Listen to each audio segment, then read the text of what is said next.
Good morning students. এখন আমরা যেটা বলবো সেটা হচ্ছে ফ্যারিঞ্জাইটিস। তাহলে বুঝতেই পারছো, ইনফ্লামেশন অফ দ্য ফ্যারিংস। তাহলে দেখে নিই এর ইটিওলজিগুলো কী কী আছে। মোটামুটি ভাইরাল ইনফেকশন হয় 42%, তার মধ্যে স্পেসিফিক ভাইরাস কোনগুলো? অ্যাডেনোভাইরাস, এপস্টেইন-বার্গ ভাইরাস আর ইনফ্লুয়েঞ্জা ভাইরাস। এছাড়া কিছু ব্যাকটেরিয়াল ইনফেকশনের জন্যও ফ্যারিঞ্জাইটিস হতে পারে। সেগুলো কি? মিক্সড ইনফেকশন কমন, মানে বিভিন্ন ধরনের ইনফেকশন টোটাল মিলে একটা infection. Beta haemolytic streptococci infection. H influenzae, staphylococcus aureus, diphtheria, গোনোকক্কাস।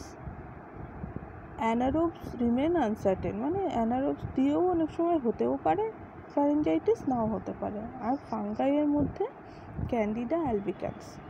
আচ্ছা, যেমন আগেও বলেছিলাম, হোম টাস্ক সবাই করবে। আমি যার কাছ থেকে চাইবো অ্যান্সারটা, সে শুধুমাত্র আপলোড করবে, ঠিক আছে? তাহলে ক্লিনিক্যাল ফিচার্স বা ম্যানিফেস্টেশন কী কী হতে পারে একটু দেখে নিই। মাইল্ড ইনফেকশন, এর ক্ষেত্রে discomfort, malaise, low grade fever etcetera. মডারেটের ক্ষেত্রে বা মডারেট ইনফেকশনের ক্ষেত্রে পেন,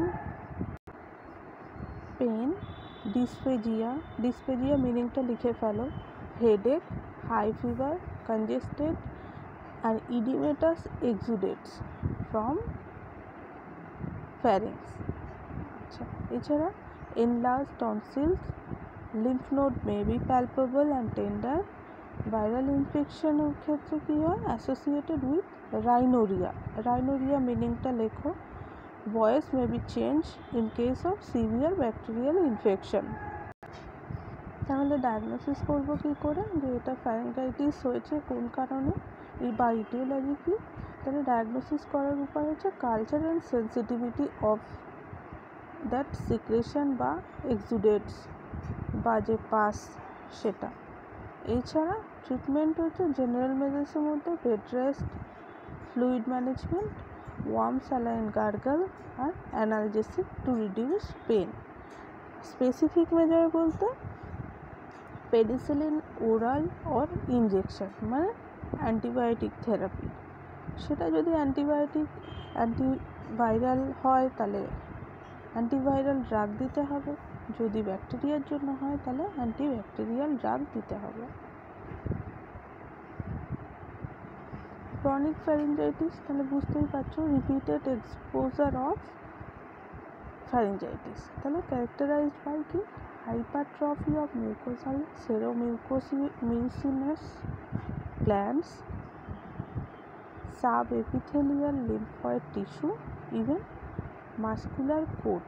মানে রিপিটেড ইনফেকশন হওয়ার ফলে যে একটা মাস্কুলার লেয়ার বা যে সিক্রেশনের কোডিংটা পড়ে গেছে, এপিথেলিয়াল লেয়ারের উপর যে কোটটা পড়ে গেছে, সেই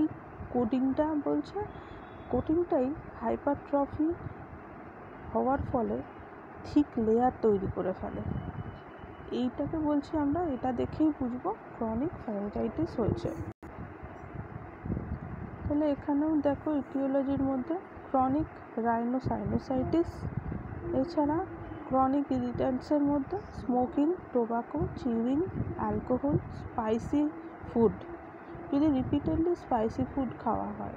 এছাড়া এনভায়রনমেন্টাল ফ্যাক্টরসের মধ্যে smoke, dust, chemical, occupational fumes আর ফল্টি ভয়েস প্রোডাকশন, মানে যারা মিমিক্রি করে বা মিস ইউজ অফ ভয়েস তাদের মেবি হতে পারে, বা ওভার ইউজ অফ ভয়েস। এছাড়া ডাস্ট, কেমিক্যাল এক্সেট্রা।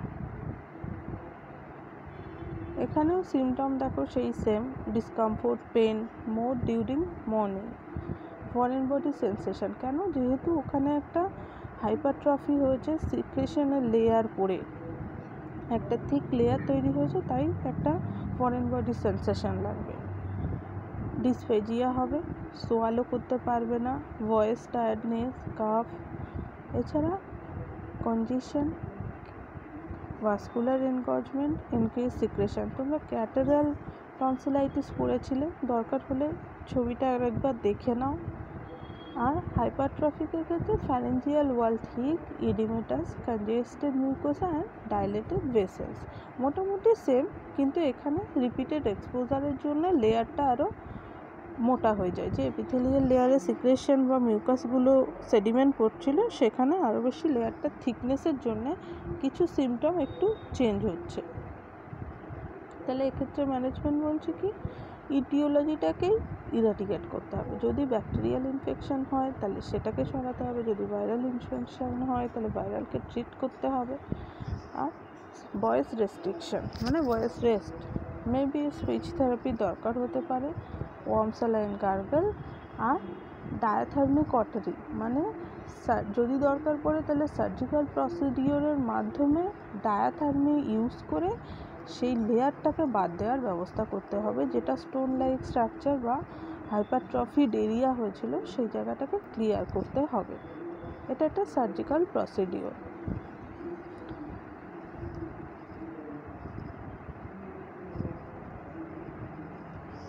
নেক্সট হচ্ছে ল্যারিঞ্জাইটিস। নাম থেকেই বুঝতে পারছো, ইনফ্লামেশন অফ দ্য ল্যারিংস বা ভয়েস বক্স। এটা কী কারণে হতে পারে? Over use, irritation, infection, bacterial or viral and non infectious area, তাদের জন্য হতে পারে। এছাড়া ডাস্ট, স্যান্ডস্টর্ম, মিস্ট, পোলিন, ডিউজ, স্মোকস, সবাই জানো মোটামুটি কেউ দেখিয়ে না আমরা কারোর গলা বসে গেছে, কোনো কারণে যদি আওয়াজ প্রোডাকশান বা সাউন্ড প্রোডাকশান ঠিক না হয়, তাহলে অনেক সময় আমরা ল্যারিঞ্জাইটিস আইডেন্টিফাই করতে পারি।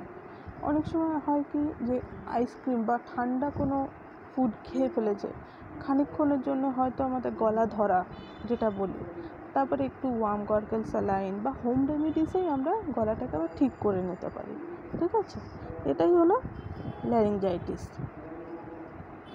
তাহলে ইটিওলজি, ভাইরাল ইনফেকশন, যেটা আগেও আমরা বললাম, কোল্ড, মেজলস, সিক্রেশন ইন দ্য নাসোফ্যারিংস বা ইনফ্লামেশন। এছাড়া ওভার ইউজ অফ ভয়েস, দেখো সেম জিনিস আমরা কিন্তু এখানে আবার রিপিট করছি। এছাড়া ব্যাকটেরিয়াল ইনফেকশনের মধ্যে ডিপথেরিয়ার থেকেও হতে পারে। Airborne micro organisms invades the larynx and cause inflammation, মানে এয়ারবোর্ন যে অর্গানিজম সেগুলো কোনো কারণে আমরা ইনহেল করে ফেললাম, সেটা ল্যারিংসে গিয়েও ইনফ্লামেশন করতে পারে।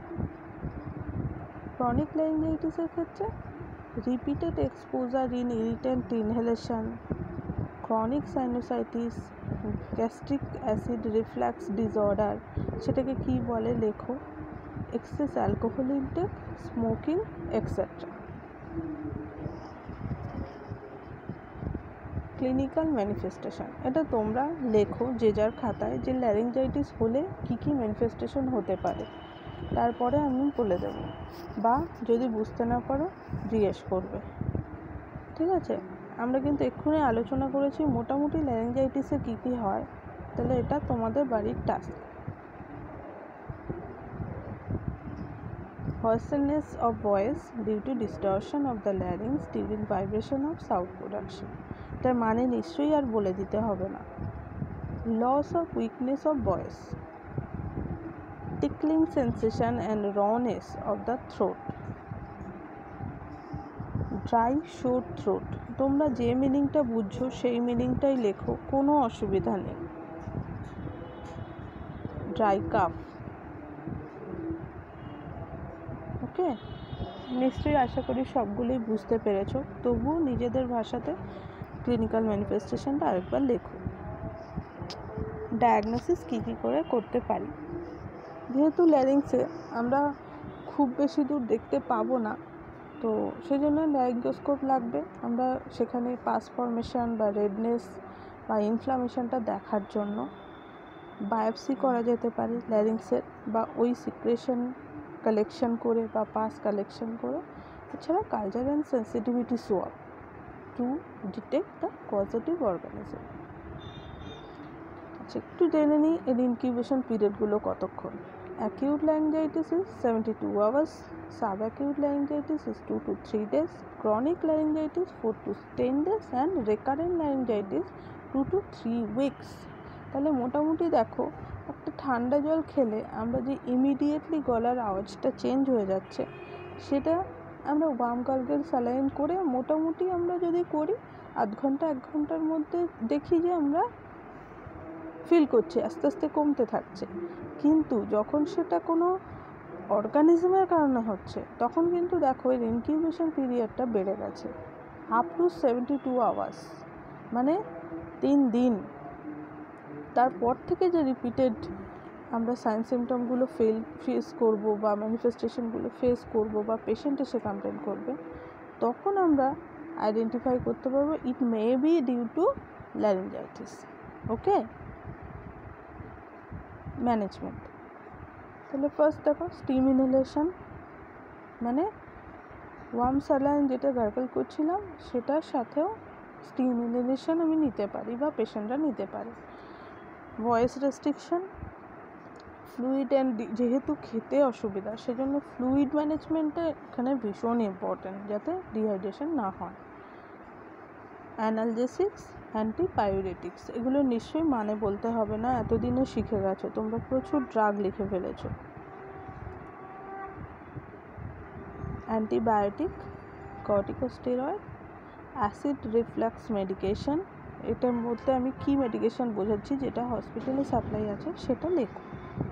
Heart burns treatment, communication pad, মানে একটা বোর্ড থাকে তার ভেতর বিভিন্ন ধরনের বডি ল্যাঙ্গুয়েজ বা সাইন ল্যাঙ্গুয়েজের একটা চার্ট থাকে, সেটার কথা বলা হচ্ছে। যে পেশেন্টদের ওরাল সার্জারি হয় তাদের ক্ষেত্রে এই সাইন ল্যাঙ্গুয়েজ বোর্ডটা দিয়ে আমরা তাদের সঙ্গে কমিউনিকেট করার চেষ্টা করি। পেশেন্টকে সব যেটা করতে হবে তার ভয়েসকে রেস্ট দেওয়ার জন্য আমাদের এমন কোশ্চেন করতে হবে বা তার অ্যান্সার দেওয়াটা এতটাই ইজি হবে সেভাবে আমাদেরকে কোশ্চেন করতে হবে। এছাড়া রুমের এয়ার হিউমিডিফিকেশন মেনটেন করতে হবে। কমপ্লিকেশন কি হতে পারে? First, cancer of the larynx, rheumatic heart disease, tuberculosis and permanent loss of voice or hoarseness. ওকে, মোটামুটি এটা ফ্যারিঞ্জাইটিস ও ল্যারিঞ্জাইটিস হলো। নেক্সট, ছবিটা দেখে কি বুঝতে পারছো একটু ভেবে নাও।